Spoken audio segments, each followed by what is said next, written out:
Hello and welcome to Explore Your Enthusiasm, episode 139 with me, Swiger, but I am not alone. Today I'm here with Joeli of Joeli Creates, and we're going to talk about the 3 mistakes that we see people making on Instagram and how you can avoid making them and what we have put together totally free that will help you avoid making those mistakes.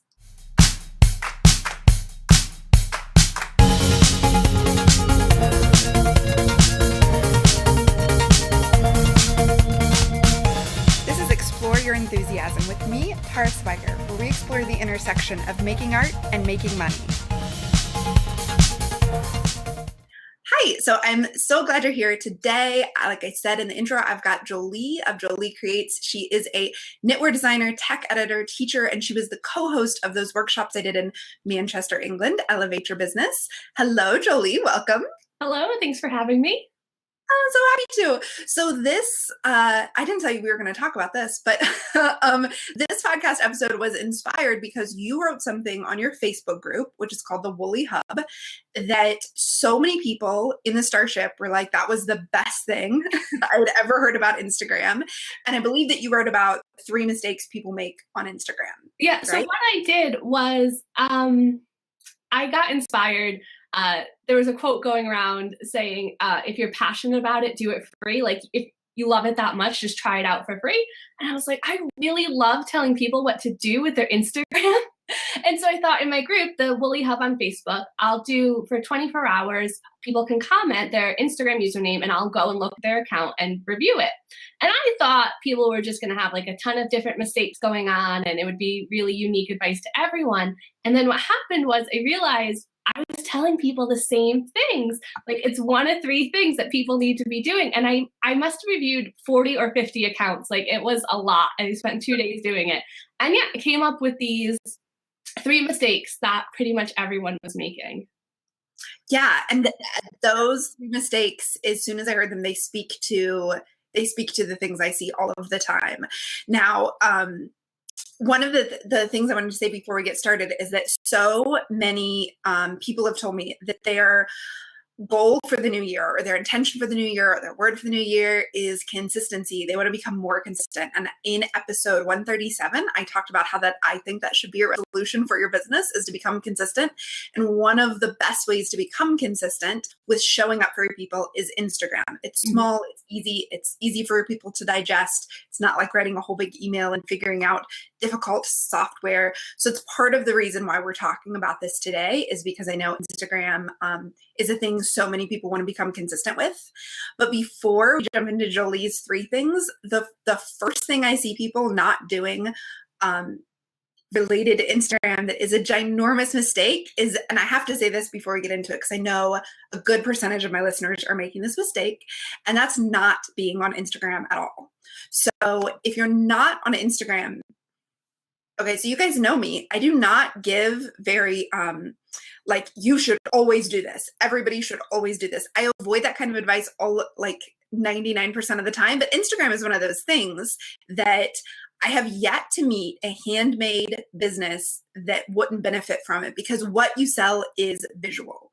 If you have a physical product, it's visual and it's beautiful, and Instagram is an easy way to share it. So I think you agree, Joeli. Tell me, what do you think? I think I would take that one step further. I've yet to meet a business in general, product or service based, that wouldn't benefit from being on Instagram. I think it's one of the easiest platforms to use. Like I know some people are intimidated by Twitter or Periscope or Facebook groups. Like all of those can feel very intimidating, but Instagram's, you take a picture and you write a caption, like it's simple and it just works really well for every business that I've met. I mean, I just did a whole marketing thing with my tech editors and I taught them how to use Instagram as a service-based business. And so many people told me, oh my God, like I did what you said and I got 2 clients this week. I'm like, yes, like it works. It really does. And I absolutely, I get customers from Instagram. I know even more than like what you and I and tech editors do, which is less visual. Like people who sell products get people following them because they like the look of the product. And those are people that are more likely to become buyers. So it's one of the few social media tools where I feel like you get followers based on the actual thing you sell. Yeah. Like Twitter you may get followers because you're funny, or because you share good links, or because people because you post a lot of links for other makers. And the same thing even with a blog, like people just might like seeing your life, but on Instagram, if you're showing your products, people start following you because of your products. That's such a good point. I think on other social media, it's really easy to have your peers following you, which are not necessarily your customers. But on Instagram, like you said, especially if you're a product-based business, because you're showing your product, the people who follow you are naturally interested in your product. Yes. Yes. So if you guys aren't on Instagram, look at it, consider it for those reasons. And every time I teach yarn stores, which is fresh in your mind because I'm about to teach at TNNA right after this episode comes out, yarn stores, like, oh my goodness, you get beautiful boxes of beautiful things every single day. Like that's what knitters, who are your customers, freak out over. So show pictures of it. Anytime all of you guys make something beautiful, so share pictures. Okay, so that's my like PSA. You should be on Instagram. So now, Joeli, tell us one of the first mistakes you see people making. So the first mistake that I would see is people are not filling out their bio in a way that lets me know what they do. So when I click through hashtags, maybe I'm looking at the Elevate Your Business hashtag, or I'm looking at Explore Your Enthusiasm hashtag. I like to, see what other people are doing. And then I see this beautiful yarn and I click through and it just says, I love yarn. I don't know if you love yarn because you're a knitter, or if you love yarn because you just like yarn, or if you dyed that yarn and it's something I could buy. Like if you don't tell me that you sell yarn, I don't know. So make sure your bio tells me what I need to know if I'm buying from you. Whatever that piece of information, you're a tech editor, you're a knitting designer, you're a yarn dyer, you make pottery, whatever it is, tell me. And if you don't have your business name like in your username, I would also put your business name in your bio as well. That's an important piece of information. Yes, especially because people might search for your business name, and if it's not in your bio, you're not going to come up. Mm-hmm. Like, I'm actually amazed at how many times I search for somebody and their own account doesn't come up, even if I'm spelling it right. And it's because they haven't put the information anywhere. Yeah. So like there is no way for you to find out who they are or what they're doing. Mm-hmm. And that's super frustrating. You might have just like met somebody and become a huge fan. And then if you can't figure out who they are, and what you said about saying what you sell, oh my goodness. Like people tell me all the time, I'm using it. Why isn't Instagram working? I'm putting all this time and energy onto Instagram, and I look at their bio and it's not clear in any way that they sell anything. Yeah. So of course they're not making sales. I think people just don't think. They just think, oh, well, people will know I sell yarn. Like that's who I am, so that they'll know it. But I don't know it. I know nothing about you. And so the only information I have is literally what's in those like 150 characters. Exactly. And that brings us to the second mistake, right? Yeah. So the second mistake is that you don't use the link in your bio to help me find your stuff. So you have one link on Instagram. That's it. A link in a caption on a post that is not clickable. So it's useless. It's not even copyable. Like I can't copy and paste it. It's nothing. It's useless. Right. So the only link that you have is the one in your bio. And so many times it doesn't go anywhere that helps me. And by help me, I mean, you have to think about your customer path, which is something Tara talks about a lot, something we talked about in our Elevate Your Business workshop back in Manchester. If I click that link and it sends me to your blog, and your blog doesn't send me to your shop, I'm done. I'm lost. I'm gone. I'm finding someone else. So that link in your bio needs to send me somewhere that I can either buy your product right away, or at least see a very clear shop button, or, pattern designs or whatever it is, very easily without hunting. Yes, exactly. And yeah, and somebody on Instagram Live just said, it's funny to me how hard some sellers make it to buy things from them. Mm-hmm. And we are all guilty of making it more difficult because we're afraid of being, I don't know, spammy, or like some people don't link directly to their shop because they have some mental block. They don't want to seem spammy. But if you're using it for your business, you have to tell us where you want us to go. Mm-hmm. And back to the customer path thing, you have to think Instagram, and this took me a while to realize this, but Instagram is often the very first step in your path that someone's taking.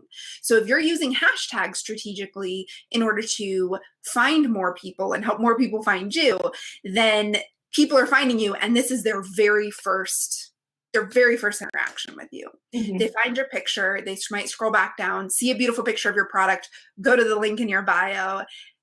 Where are you leading them? Like, if they like your product, you need to lead them to that shop to find it. Mm-hmm. And I mean, it seems kind of obvious, but like you said, you found this mistake again and again with people, right? All the time I see it. Like, literally, I'd say 90% of the accounts I looked at were not doing this. Their link in their bio was just completely breaking their customer path. Now, and this I think I see a lot with knitting designers, because their link goes to their blog, but they sell patterns on Ravelry. I'm so sorry about the dog. It's okay. He's awful.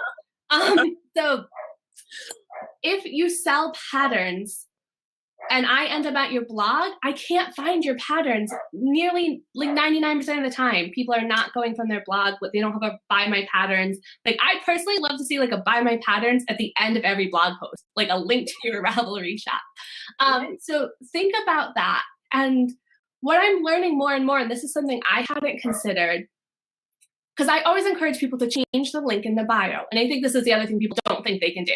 They just put one link in and they never touch it.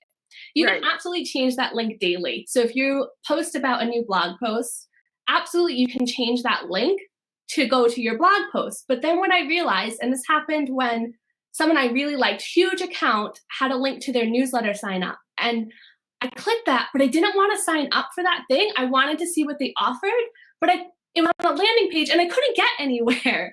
So also think about, yes, changing that link to go to the exact thing you're talking about in the post, but also think about the next step. When they land on that post, if they don't want what's there, they're done reading, do they have a link to your shop? Because that's inevitably what I want to do is buy, and please just make it easy for me to buy. Like, that's my biggest request, is just make it easy for me to give you my money. Exactly. And I just had that happen too. I clicked in her account and it was a product that was no longer open. So it's like, sorry, door's closed. Mm-hmm. Here's where to sign up. But that page was a standalone page with nothing else, which is good if it's a sales page, but bad if it's closed. So you want to make sure that whatever page you're sending them from Instagram has links to other things, and that it's so obvious what they're there for. And yeah, that takes thinking. Like, you have to think it through and make sure, if a stranger comes to my website, do they know what to do to get to my products? Yeah. Especially a lot of people who have, like you mentioned, knitwear designers. And I think there's a lot of people whose blog style is more like lifestyle-y. Mm-hmm. And so it's not entirely clear what they sell. And I have spent, in evenings during commercials when I'm clicking around on Instagram, I will spend like 20 minutes trying to figure out what this person's business model is. And that's because I'm super interested in it. Yeah. If someone is a stranger clicking through on Instagram, they're not going to spend 20 minutes to try to figure out what it is you sell, right? Like, so not make it that hard for them. And this goes back to the bio in point 1. If you can tell me in your bio your business name and like, I sell on Etsy, I sell on Ravelry, if I'm super keen, I might actually go to Etsy or Ravelry and search for your name if that link got broken somehow. So at least for the super keen, that's why I recommend putting that information as well in your bio, so that, you can say like, I blog at this website, and then I could think, oh, I'll go check out her website then, because this link isn't working. But that's only from super keen. Right. And you can also keep in mind that like your Instagram posts themselves, and I don't think I'm stepping on your next mistake, but your Instagram post itself, like your comment, can tell people more information about you. So this is why I encourage people to do something like #Friday introductions regularly. So you can, like, in words say, I sell here, I do this, I also do this, regularly, so that people know what it is you do. So like I try to regularly say my podcast name so that, because I don't link to it that often in my profile, but so that you can go search iTunes for Explore Your Enthusiasm. But if I never say the name of my podcast, and I mean, I've actually been called out on this. I got a message on Instagram that said, she's been somebody who's been talking to me on Instagram for a long time. And she said, what? I didn't know you have a podcast. What's it called? I was like, oh no, I've been failing. So this is something you get better at. I mean, you're always working at, rather. It's a process, but also remember in your, even though you can't do a link in those, in your comment or your description, you can verbally tell people things more even than you think you should have to. So that's a great lead into point 3. So mistake number 3 that I see in, again, nearly every single account is that you're not talking to your audience. Instagram is a conversation, and that's when it works best. You have to talk with them, not just at them. So what I see, I talk about it in terms of people using it for show and tell. And I think of show and tell as, oh, these are my scissors. And that's it. That's not a conversation. That's like me trying to talk to my 2-year-old sometimes. It needs to be more. It needs to be a conversation. And the best way that you can make things a conversation is by asking questions. But the other way of making a conversation is remembering someone is reading it and doing what Tara said and giving them more information. These are my scissors. I bought them at this shop. She's so great. She shipped the next day. What's your favorite knitting tool? Like, it's a conversation with more pieces of information than just, this is my thing. That's it. Like, that to me says you don't think anyone's reading. You don't think that they really care. And it's like a scrapbook. It's like someone's vacation photos that you have to sit through. It's not fun. Exactly. And if you are, I think people struggle with this because they're told like, use Instagram to show behind the scenes of your business. So they're like, here's my workspace. But then ask yourself, if your best buyer, your buyer of your product was looking at this, what else would she want to know? You can give her details and then you can talk to her. Like, it's social media. It's supposed to be a two-way conversation. Yeah. Right. So give them more information. Yeah, I want to clarify that I'm 100% just talking about the caption. When people say use Instagram to show behind the scenes, that's the photo. The photo of these 2 pictures of scissors could be exactly the same photo. It's 100% about what you type in that caption box. Yes, exactly. And so many people stop at the show behind the scenes. So then they just show a picture, but that you're not going to get much interaction. And the less interaction your photo gets, the less Instagram's going to show it to your other followers because of its algorithmic whatever. So you want to get interaction in order just for more people to see your photo, but also because the more someone spends their time and energy talking to you, the stronger your guys' relationship is. And when it comes time for them to buy the thing you sell or for you to do a big launch about the thing you sell, the more ready they'll be to purchase. Mm-hmm. Right. So like that interaction is partly for the health of your photo streak for your Instagram account, but it's also for the health of your business relationships. If you create a relationship where all you do is just broadcast, just show things and then stop, and you don't have a conversation, you're not going to be building relationships with the people who are going to buy your thing. Yeah. You might be front of mind. Oh, I know that person sells that kind of jewelry, but they're not going to feel any kind of connection with you. And that's why social media is so magical and everybody's always telling you should be on it, is because you actually build relationships. Yeah. It's amazing how strong of relationships I feel like I have with people who regularly comment and engage with me. I get to know their usernames. I regularly, like, I'll start following them because I want to see what they're doing, because I do feel like we've become friends. And that just helps. Like, it helps them get to trust me, but it also helps me get to know my customers better.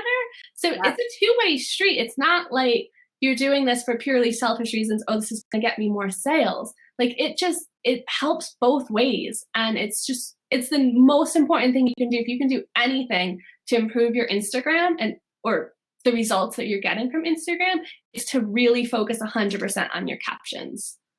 Yes. Amen. So we are streaming this on my Instagram live and people are saying how useful and how great it is. But Susan did have a question. So she said, my patterns are on both Etsy and Ravelry. Should I switch between them on my link? Now, I know my answers, but I want to hear your answer, Jolie. Okay. I wouldn't. Okay. I would just personally, I would pick one that you sent Instagram to. And well, if it was me, I'm a little bit of a nerd and I love spreadsheets. And I would probably either trial it and see which one is most likely to convert. So that means you have, the Ravelry there for a week and you see like how many people are clicking through and then purchasing, and then you have the Etsy one.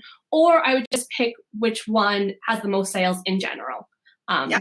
Because that's, to me, like if I go to Ravelry and you have like no projects, but on Etsy you have a ton of reviews, then I'd be more likely to send people to Etsy because that's obviously where your customer base is engaging with you and leaving feedback and things. But if you have no reviews on Etsy because people just aren't leaving them, but they're putting all their projects on Ravelry, then I would send people to Ravelry.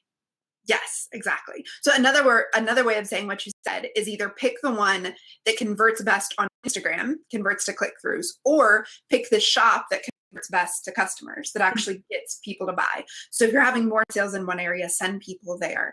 That's just, I think people are always like, well, but I want to increase if Etsy's doing better, I want to increase my Ravelry, or vice versa. No, do the one that your customers are already using.